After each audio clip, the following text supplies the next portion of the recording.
আসসালামু আলাইকুম। আমি doctor Enamul Haque Parvez, DUMS natural medicine. আমার চেম্বার মারজান মেডিসিন কর্নার, চৌরাস্তার মোড়, ডাকবাংলো সড়ক, লালমোহন। আমি আলহামদুলিল্লাহ আল্লাহর কাছে শুকরিয়া আদায় করি, আজকে খুবই ভালো আছি। আশা করি আপনারাও ভালো আছেন, আপনারাও ভালো থাকেন, সবাই ভালো থাকি, এটাই আমার একমাত্র কাম্য। আজকের বিষয় হয়েছে মানুষ কিভাবে স্বাভাবিক সুস্থ থাকা যায়, সুস্থতার জন্য যা যা করণীয়, এইসব বিষয় নিয়ে আজকে আমি একটু আলোচনা করতে চাচ্ছি। আমরা মূলত সুস্থ থাকার জন্য আমাদের অনেক নিয়ম কানুন স্বাভাবিক জীবন যদি পালন করি, তাহলে আমরা অসুস্থতা থেকে স্বাভাবিক জীবনে ফিরে আসতে পারব এবং সুস্থতা জীবন নিয়ে স্বাভাবিক জীবন নিয়ে বাঁচতে পারব। এটাই আমাদের সবার কাম্য। যেমন সব ধরনের অস্বাস্থ্যকর খাবার পরিহার করে উল্লেখযোগ্য স্বাস্থ্যকর অর্গানিক খাবার খাবেন। সব ধরনের সিনথেটিক মেডিসিন, রাসায়নিক কেমিক্যাল মুক্ত পণ্য ব্যবহার করা থেকে বিরত থাকুন। যেমন সাবান,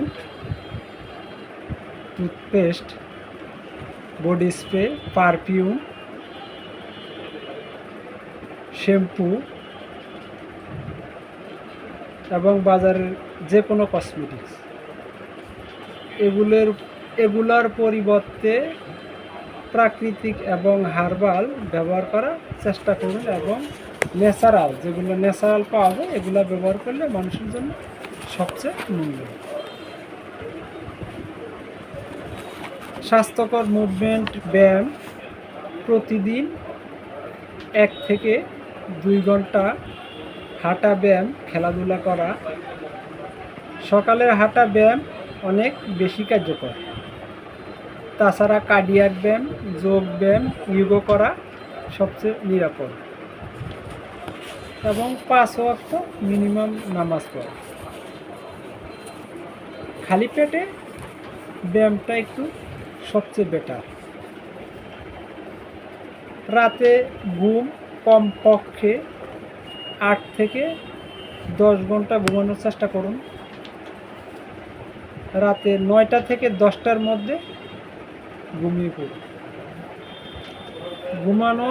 ঘুমাতে যাওয়ার কমপক্ষে 3 ঘন্টা আগে mobile device, electronics device, computer, laptop, TV এগুলো থেকে বিরত থাকুন।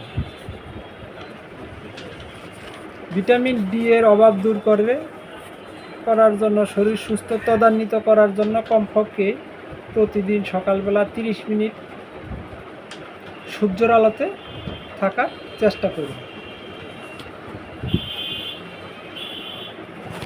ভালো হজম এবং গ্যাস্ট্রিক অ্যাসিড রিফ্লাক্স সমস্যা থেকে বাঁচার জন্য হাফ গ্লাস পানির সাথে 1 টুকরো আদা অথবা 1 চামচ আপেল সিডার ভিনেগার মিক্স করে প্রতিবেলা ভারী খাবারের আগে খাবেন। পাশাপাশি খাবার খাবেন যতক্ষণ পর্যন্ত খাবার তরলে পরিণত না হয়, ততক্ষণ পর্যন্ত চিবিয়ে সুন্দরভাবে খাবেন। আর আমাদের হজম প্রক্রিয়াটা মূলত মুখ থেকে শুরু করতে হবে। আর হজম প্রক্রিয়াটা যদি ভালো হয় তাহলে আপনার স্বাস্থ্যটা অনেক ভালো থাকবে। নিজকে চিন্তামুক্ত রাখার চেষ্টা করুন।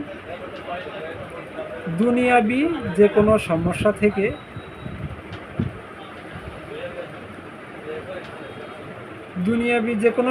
বা বিপদে মহান সৃষ্টিকর্তার উপর নির্ভর করুন। যারা আপনার চেয়ে বেশি সমস্যা আছে তাদের প্রতি একটু দৃষ্টি দিন। নিজ নিজ ধর্মীয় আচার অনুশাসন মেনে চলুন।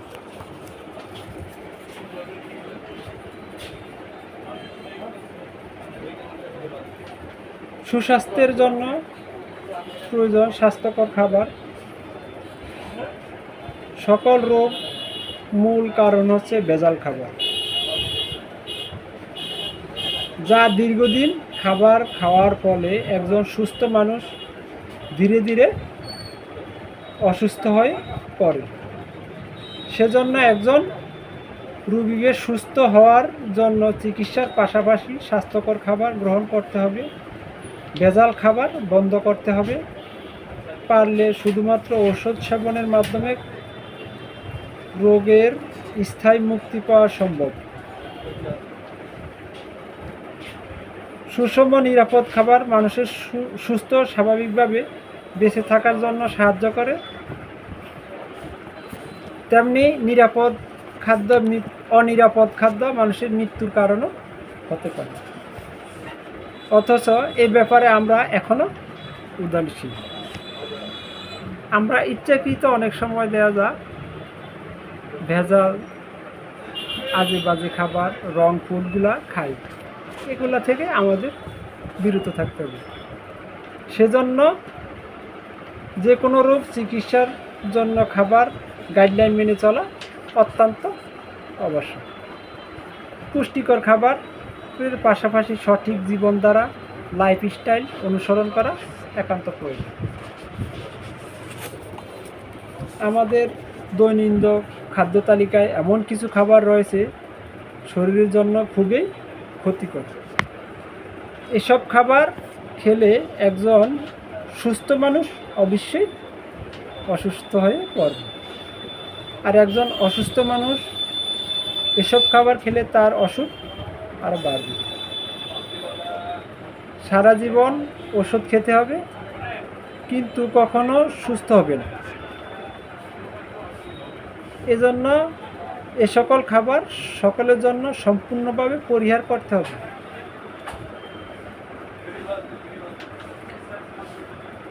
শিল্প কারখানা, প্রসেস প্রক্রিয়াজাত ভোজ্য তেল, সয়াবিন তেল, ভেজিটেবল অয়েল, কনকড oil, canola oil, sunflower oil, সূর্যমুখী অয়েল, মাজনা অয়েল, এসবগুলো তেলগুলা আমরা যত পারি অ্যাভয়েড করালে আমাদের মঙ্গল। কারণ এই তেলগুলা যদি আমরা না খেয়ে coconut oil, extra virgin coconut oil, extra virgin olive oil এবং সরিষার তেল ঘানিতে ভাঙানো, কোল্ড প্রেস সরিষার তেল ঘানিতে ভাঙানো যদি আমরা সব সময় ব্যবহার করতে পারি, তাহলে আমরা অনেক বড় ধরনের রোগ থেকে মুক্তি পেতে পারি। বাজারের সব ধরনের প্রক্রিয়াজাত খাবার, প্রসেস ফুড, ফ্রাই, ড্রাই, ভাজা, পোড়া, মাছ, মাংস, কাবাব, গ্রিল জাতীয় খাবার, ফাস্ট ফুড, সিঙ্গারা, চমোচা, পেঁয়াজু বা চপ জাতীয় খাবার, প্যাকেট জাতীয় খাবার, চিপস, সফট ড্রিঙ্ক, সাদা চিনি, সাদা লবণ, এগুলো আমরা একেবারে পরিহার করলেই ভালো। গমের তৈরি সব ধরনের খাবার যেমন কেক, রুটি, পাউরুটি, পরোটা, বিস্কুট, নুডলস, পাস্তা ইত্যাদি এগুলো আমাদের বর্জন করা দরকার। আর এগুলা বর্জন করে আমরা চালের তৈরি দিয়ে পাস্তা, নুডলস, পরোটা, সিঙ্গারা, চমোচা এগুলো আমরা তৈরি করতে বাসায় নিজেরা তৈরি করে খেতে পারি। তাহলে আমাদের স্বাভাবিক জীবনে সুস্থ থাকা একান্ত আমাদের জন্য, স্বাস্থ্যের জন্য মঙ্গল হবে। যেমন ফরমালিনযুক্ত সকল প্রকার ফল আমাদের অ্যাভয়েড করাই সবচেয়ে ভালো। দেশি ফ্রেশ ফল, তাজা ফল, যেসব আমরা অর্গানিক পাওয়া যাবে ভেজাল মুক্ত, এইসব ফল খাওয়া আমাদের স্বাস্থ্যের জন্য খুবই দরকার। যেমন সাদা চিনির পরিবর্তে আমরা লাল চিনি খেতে পারি, অর্গানিক মধু, খেজুরের গুড়, অর্গানিক দেশি উৎপাদন করা, এগুলা খেলে আমাদের অনেক উপকার হবে। আর কার্বোহাইড্রেট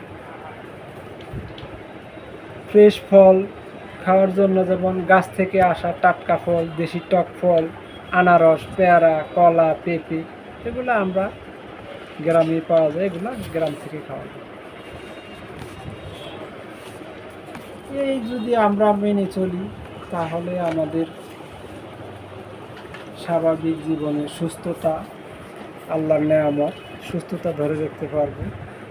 যেমন আমরা গমের তৈরি, ভুট্টা তৈরি, গমের তৈরি খাবার আমরা না খাওয়ালেই ভালো। এগুলা না খেয়ে কিনুয়া, ম্যালেট, মিষ্টি আলু, মিষ্টি কুমড়া, বরবটি, সিমের বিচি খেতে পারি। গমের তৈরি যে কোনো, যেমন পাউরুটি, কেক, আটা, রুটি, বিস্কুট, পরোটা, নুডলস এগুলো বাদ দিয়ে গমের পরিবর্তে চাল, কিনুয়া, ম্যালেট, বাদাম দিয়ে তৈরি করা পাউরুটি, বিস্কুট, পরোটা, নুডলস, পাস্তা এগুলো খেতে পারি। সকালের খাবার আমরা 10টার দিকে খেলে সবচেয়ে ভালো হয়, আর দুপুরের খাবার 1টা থেকে 2টার মধ্যে। রাতের খাবার আমরা 7টা থেকে 8টার মধ্যে। এগুলো যদি আমরা খাই তাহলে আমাদের স্বাভাবিক জীবনে রোগ, দীর্ঘমেয়াদী রোগ থেকে আমরা মুক্তি পাব।